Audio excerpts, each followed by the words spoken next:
I was a remote worker. Yes, I said it. I used to fall asleep during conference calls, watch Netflix in the middle of the day, and even move my mouse ever so slightly so my computer didn't shut off. But over time, I actually found that there's a learning curve to being a productive remote worker. You don't just flip a switch to optimize your efficiency. In today's video, I'm gonna show you how to not be a remote worker, and I'll even share the one app that helped me 10x my remote productivity. But more on that later. Let's start with constructing your remote environment. In the early days of remote work, I either set up my office at my kitchen table in an old wooden dining chair or from the comfort of my bed. Each day, I ran the risk of ass splinters or back pain or falling asleep during important meetings. And this brings me to the first rule of remote productivity. Set up your environment for success. This starts with having a dedicated space where you work that's separate from where you sleep. I know some people that may have a studio or may have a smaller living space, so go out and try different coffee shops or co-working spaces. Or do whatever you can to jam yourself in a corner and resist the temptation of the seductive look of your TV. This also means investing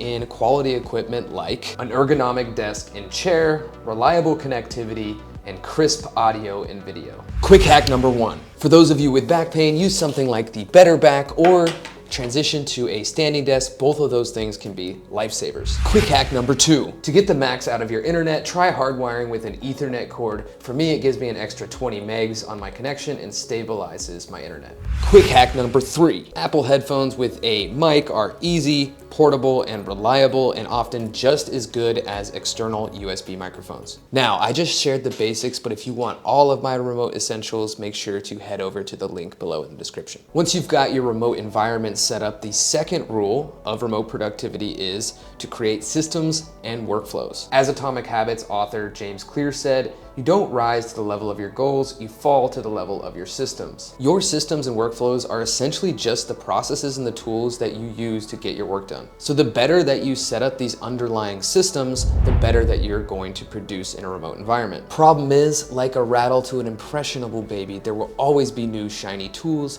and apps to distract you. The specific tools themselves are much less important than your ability to adapt to different tools. And if you understand why it is that you're actually using the tools, it's gonna be much easier to be productive. Quick hack one, conduct regular time audits and use the TACK method to establish your routines.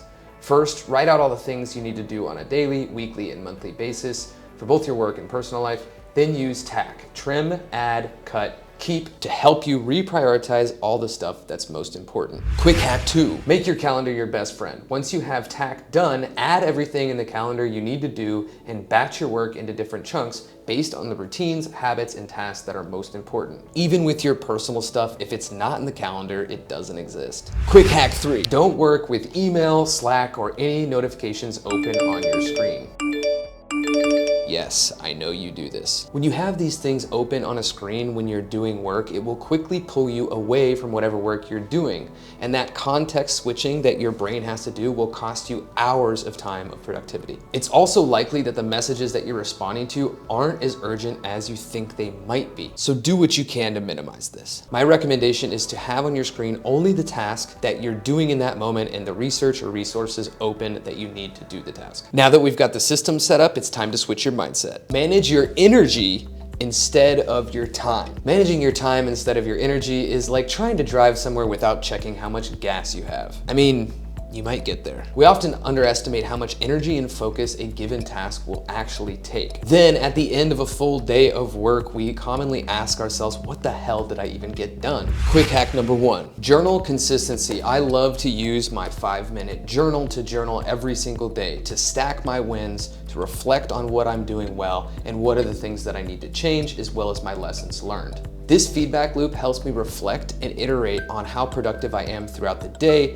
and notice when it is that I have certain levels of energy. Quick hack number two, prioritize one thing at a time and use your energy levels as the criteria for the task. That means before starting to work on something, think to yourself, what is the one domino? What is the most important thing that if I knock this over, it will knock over other big things and I have the energy to complete it at this moment?